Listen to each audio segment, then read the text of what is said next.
Hi viewers, welcome to our channel. ప్రస్తుతం మనతో పాటు ఇమ్మంది రామారావు గారు సీనియర్ జర్నలిస్ట్ ఉన్నారు. వారితో ఒకసారి మాట్లాడదాం. సార్ నమస్కారం సార్. నమస్తే బాబు. సార్, వైసీపీలో కీలకంగా ఉన్న నేత బొత్స సత్యనారాయణ గారు, సో ఇప్పుడు ఆయన కూడా టీడీపీ పార్టీలోకి రాబోతున్నారని వార్తలు వైరల్ అవుతున్నాయి సార్. ఈ వార్తల్లో నిజం ఎంత ఉంది? మరి నిజంగా ఆయన వచ్చేస్తున్నారంటారు సార్? మరి టీడీపీ వాళ్ళు నిజంగా ఆయన్ని చేర్చుకుంటారా పార్టీలో? అంటే బొత్స సత్యనారాయణ టీడీపీ కాకుండానండి జనసేనలోకి వస్తాడండి. ఎందుకంటే ఎంతైనా వాళ్ళ సామాజిక వర్గం మీద ఆయనకు ఒక ఆశ ఉంది. తర్వాత బొత్స సత్యనారాయణనే జగన్మోహన్ రెడ్డి మొదటి నుంచి కూడా నిరాశపరుస్తూనే ఉన్నాడు. మొదటి నుంచి కూడా ఫ్రమ్ ది డే 1 నుంచి నిరాశపరుస్తున్నాడు. అంటే కాంగ్రెస్ పార్టీలో నెంబర్ 2గా ఉంటూ, రాజశేఖర రెడ్డి తర్వాత నెంబర్ 2గా ఉంటూ, ఒకానొక టైంలో ఆయన ముఖ్యమంత్రి అయిపోతాడేమో అని చెప్పేసి ఆలోచించినటువంటి బొత్స సత్యనారాయణకి అసలు పార్టీలో ఏమాత్రం కూడా ప్రాతినిధ్యం లేనటువంటి పాత్ర ఇచ్చారన్నమాట. తర్వాత ముందు మున్సిపల్ శాఖ ఏదో ఇచ్చారు, అదైనా కొంత పర్వాలేదు, హడావుడి చేయొచ్చు. నెక్స్ట్ ఆయనకి విద్యాశాఖ ఇచ్చారు. ఇక్కడే ఆయనకి బాగా డిసప్పాయింట్ అయింది. పెద్ద చదువుని కాదు బొత్స సత్యనారాయణ. తెలుగు కానీ, ఇంగ్లీష్ కానీ, హిందీ కానీ ఏ భాష మీద కూడా ఫ్లూయెన్సీ లేదు. తర్వాత పెద్ద వాగ్దాటి ఉన్నవాడు కూడా కాదు. ఆయన మిగతా వాళ్ళలాగా చక్కగా కమ్యూనికేషన్ స్కిల్స్ లేవు. ఆయన కొన్ని కొన్ని కొన్ని కొన్ని లోపాలు ఉండొచ్చు మాట్లాడడంలో, ఎక్స్ప్రెషన్ చేసే అంటే ఎక్స్ప్రెసివ్గా మాట్లాడే విషయంలో కొన్ని లోపాలు ఉండొచ్చు. బట్ ఏదైనప్పుడు కూడా విద్యాశాఖ చేసేసరికి చాలా అవకతవకలు జరిగాయి. ప్రశ్నాపత్రాలు లీక్ అయ్యాయి. రకరకాలుగా ఎవరో ఈ రిక్రూట్మెంట్ చేసుకోవడంలో డబ్బులు ఏవో తీసుకుంటున్నారు, ఇట్లాంటివి లీక్ అయ్యాయి. కాదంటే బొత్స సత్యనారాయణ తాలూకు ఆ మేనల్డ్ ఎవడో శ్రీను అని ఉన్నాడు అక్కడ. అంటే ఆయన తరఫున బొత్స తరఫున ఏమో కమిషన్ 30% ఎంతో తీసుకుంటాడని వినికిడి. చాలాసార్లు జగన్మోహన్ రెడ్డికి చెప్పడానికి ప్రయత్నం చేశాడు బొత్స సత్యనారాయణ ఆయనకున్న అనుభవంతో. లేదంటే మన కేడర్ని మనం పాడు చేసుకోకూడదు, మనకు కీలక నేతలు ఉన్నారు కొంతమంది, ఆ కీలక నేతలను కూడా మనం డిస్టర్బ్ చేయకూడదు అని చెప్పాడు. అసలు యాక్చువల్గా ఉత్తరాంధ్ర అంతా అయిందే కదండి. ఒకప్పుడు బొత్స సత్యనారాయణకి ఇక్కడ హరీష్ రావుని అలాగ అనుకుంటున్నాము, బొత్స సత్యనారాయణ కూడా అలాగ అనుకున్నారు అన్నమాట. ఆయన చేతిలో సంయుక్త రాష్ట్రాలుగా ఉంటున్నప్పుడు 70 మంది ఎమ్మెల్యేలు ఉండేవారు అనుకుంటుండేవారు అన్నమాట. ఇప్పటికి కూడా పర్వాలేదు, ఒక 20 మంది 25 మంది ఎమ్మెల్యేలు అందరు ఉంటారన్నమాట. ఆయన పరపతి ఎంతవరకు దిగిపోయిందంటే 20 మంది ఎమ్మెల్యేలు కాదు కదా, తన సీట్ని తనకి గెలుచుకోలేని పరిస్థితి ఏర్పడింది.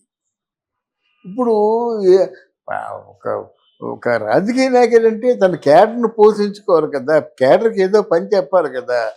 పని చెప్పాలంటే ఆ కేడర్కి ఏదో వాళ్ళ జీవనోపాధి కల్పించాలి కదా. రెండవది, ఆయనకున్న ఆస్తులు మామూలు ఆస్తులు లేవు. వాళ్ళ ఆవిడ ఎంపీగా పనిచేసింది, ఈయన చాలా మంచి మంచి పదవులు చేశారు కదా.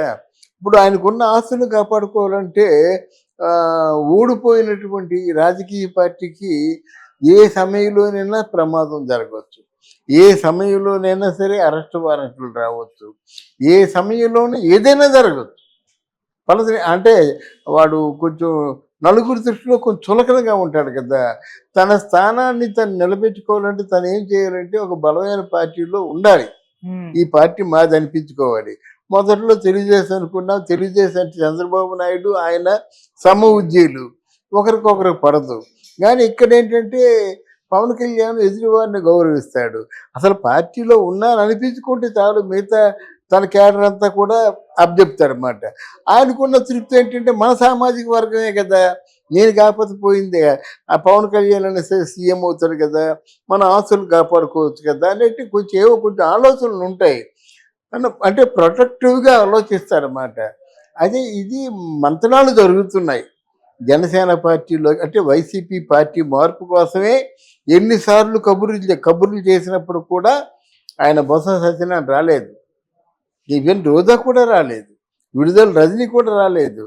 అంటే మిగతా వాళ్ళు ఎవరెవరైతే అంటే పక్క చూపులు చూస్తున్నారో ఎవరు కూడా రాలేదన్నమాట.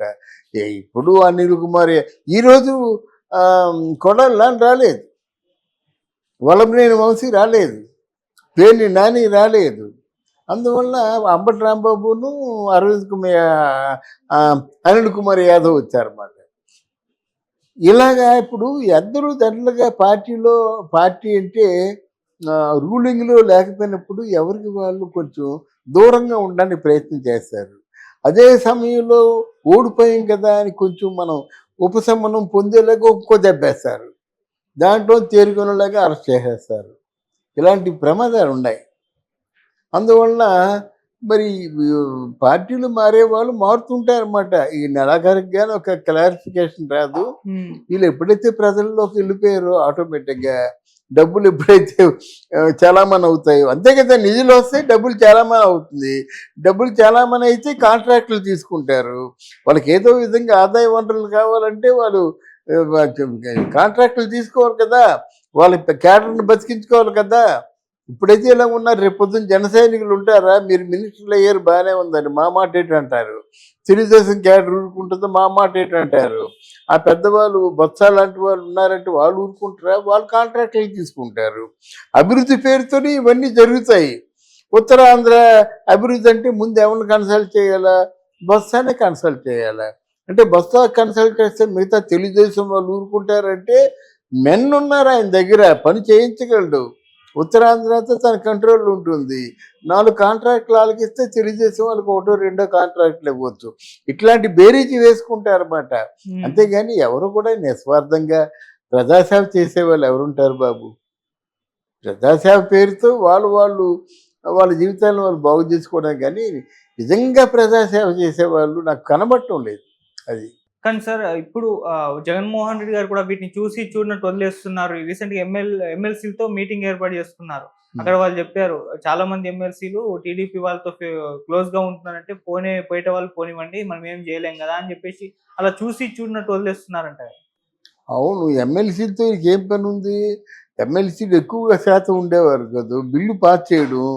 ఇప్పుడు ఎలాగైనా బుల్లో చేస్తారు, మనుషులు కొనేస్తారు, ఆ బిల్లు పాస్ చేసుకుంటారు. ఈరోజు ఏంటంటే మెయిన్గా అన్ని విధాలా అనుకూలంగా ఉంది తెలుగుదేశం జనసేన పార్టీకి. మంచి ఒక వాక్యూమ్ ఏర్పడింది, మామూలు వాక్యూమ్ కాదు. వైఎస్ఆర్సీపీలో చాలా పెద్ద వాక్యూమ్ అన్నమాట. ఎక్కడ 151, ఎక్కడ 11. అందువల్ల ఈ వాక్యం తీరేది కాదు. అందువల్ల వీళ్ళు ఏం చేస్తారంటే ఎంతసేపు వీళ్ళ మీద బురద జల్లడమే, అబద్ధాలు ప్రచారం చేయడమే. అయితే వీళ్ళు అబద్ధాలు ప్రచారం చేస్తున్న కొద్ది జనాలు దూరం అయిపోతారు. అబద్ధాలు నిజంగా లేకపోయినట్టయితే వాళ్ళ అబద్ధాలు చెప్తున్నాడు కదా. నిన్న ఎవరో మన అనిల్ కుమార్ యాదవ్ పేరు నాను 1వ తారీఖల్లా పెన్షన్లు ఇస్తా ఉన్నారు, ఏవి అన్నాడు. అటు ఆల్రెడీ ఇచ్చేశారు. ఎవరు ఫూల్స్ అవుతారు? ఆ ఈ కొడాలని స్పెషల్ స్టేటస్ తెస్తా ఉన్నారు, వాళ్ళు తెస్తామని చెప్పలేదు, మీరు చెప్పారు అన్నమాట. ఏది అంటాడు. అమ్మాయిలకి 1500 రూపాయలు ఇస్తున్నారు, ఏవి అంటాడు. అసలు ఎంతవరకు అసలు ప్రారంభమే కాలేదు కార్యక్రమం. వాళ్ళకి పని మీద ఉన్న సరదా కొద్దీ మొదలు పెట్టారు, కానీ లేకపోతే ఈ నెల రోజులు కంప్లీట్గా ఈ చిట్టా ఆవర్జా లెక్కలు వేసుకుంటారన్నమాట. ఎంత ఉంది, ఎంత రావాలి, ఎంత ఉంటే మనం వాళ్ళని ఫుల్ఫిల్ చేయగలుగుతాం, లేకపోతే ఎక్కడి నుంచి తీసుకురావాలి, అప్పులు తెద్దామంటే ప్రభుత్వ ఆస్తులు అన్నీ కొదవ ఉన్నాయి అని ఇవన్నీ ఆలోచించుకోవాలి కదా. పాలక వర్గం వాళ్ళకి సంబంధించినంత వరకు చాలా తలకాయ నొప్పులు ఉన్నాయి.